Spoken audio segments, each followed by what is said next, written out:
अगला प्रश्न जो है वो ये है कि एक व्यक्ति है, वो ट्रेवल करता है 133 किलोमीटर की दूरी 14 घंटे में, partly on foot at the end of 8 kilometre per hour, at the rate of 8 kilometer per hour, and partly on bicycle at the rate of 11 kilometer per hour. The distance traveled on foot was. सवाल को आप खुद से try करें और answer आप चाहें तो चैट में डाल सकते हैं कि भाई ये उत्तर आ रहा है। मैं इसका तरीका एक्सप्लेन करता हूं।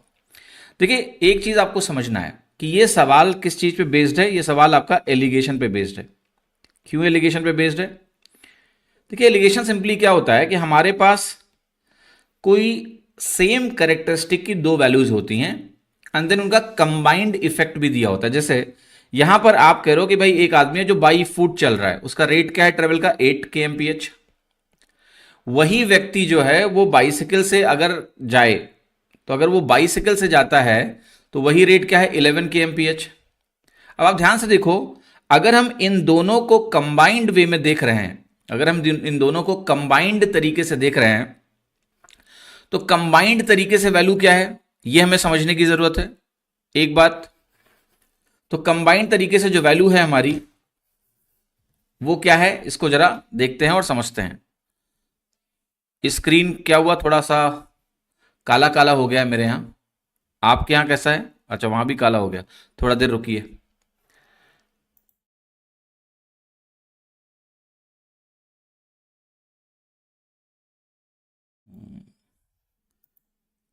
क्यों बावला हो गई ये स्क्रीन? एक सेकंड रुकिए, इसको वापस से रिकनेक्ट करता हूं मैं।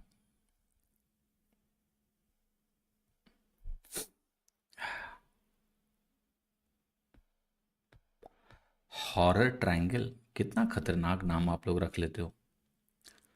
हाँ, कनेक्ट हो जा भैया, काहे जो है हमें परेशान कर रहे हो।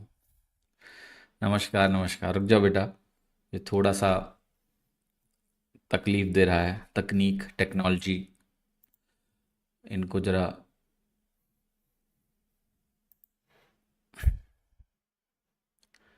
फिर से कनेक्ट करता हूँ। क्या समस्या आ रही है इनको?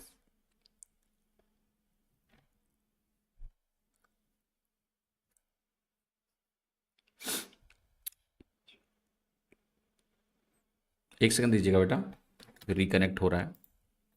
आ गया सब कुछ। हाँ, तो देखिए मैं ये कह रहा था आपसे कि एलिगेशन में क्या है। देखिए, दो तरह की चीजें हैं। आदमी चल रहा है, उसका जो चलना है ये एक तरह से कैरेक्टरिस्टिक है। पैदल चल रहा है, बाइसिकल से चल रहा है, दोनों की अलग अलग स्पीड है। और अगर आप एक कंबाइंड रिजल्ट देखें तो वो चल रहा है 133 किलोमीटर 14 घंटे में। तो एक तरह से हमें एवरेज स्पीड भी प्रोवाइडेड है। दी हुई है एवरेज स्पीड की नहीं? यस, तो एवरेज स्पीड भी हमें दी हुई है।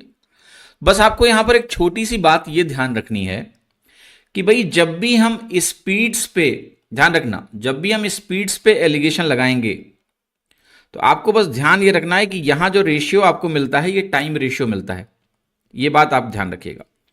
और एक और बात समझ लीजिए कि अगर आपको टोटल टाइम गिवन है, जैसे यहां पर टोटल टाइम आपको दिया है 14 घंटे, तो अगर आप उस टोटल टाइम से गुणा कर दें 14 घंटे से, तो ये वैल्यू आपकी एक तरह से बन जाएगी D1, एक तरह से बन जाएगी D2, और यहां पर बन जाएगा D। और यहां तब भी ये जो रेशियो है तो नहीं बदलेगा, रेशियो T1 रेशियो T2 ही रहेगा। तो आप ये भी कर सकते हैं कि एलिगेशन को आप डिस्टेंस पे ही लगा दें। आप ये मान लें कि 14 का 14 घंटे वो व्यक्ति जो है पैदल चला, 14 का 14 घंटे वो व्यक्ति बाइसिकल से ही चला, तो डिस्टेंसेस क्या है ये भी लगा सकते हैं। तो हम ये वाला एलिगेशन यहां लगाते हैं क्योंकि हमें डिस्टेंस दी है। तो हम कहेंगे अगर वो 14 का 14 किलोमीटर पैदल चल जाए तो 14 अट्ठे 112 किलोमीटर चलेगा। वो 14 का 14 किलोमीटर मान लिया 14 का 14 घंटे बाइसिकल से चल जाए तो 14 इंटू 11 154 बनेगा, लिख दिया मैंने। अब मान लीजिए कि वो, लेकिन आपको पता है दोनों नहीं हो रहा है क्योंकि एक्चुअली में 133 चल रहा है, क्योंकि इन्हीं का मिक्सचर है, इन्हीं का एलिगेशन है। अब हम एलिगेशन लगा लेते हैं और हमारा आंसर यहां से आ जाएगा। तो एलिगेशन कैसे लगाओगे आप?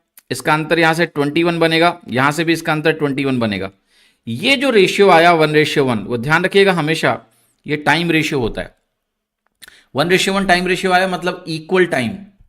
अब इक्वल टाइम का मतलब ये हो गया कि भाई पैदल भी वो जितना चलेगा टाइम उतना ही बाइसिकल से चल रहा है, तो 14 को 7-7 घंटे में बांट लीजिए, 7:7।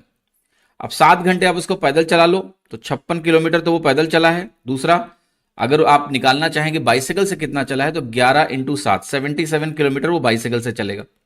तो इसका जो उत्तर होगा वो सी होगा, 56 किलोमीटर।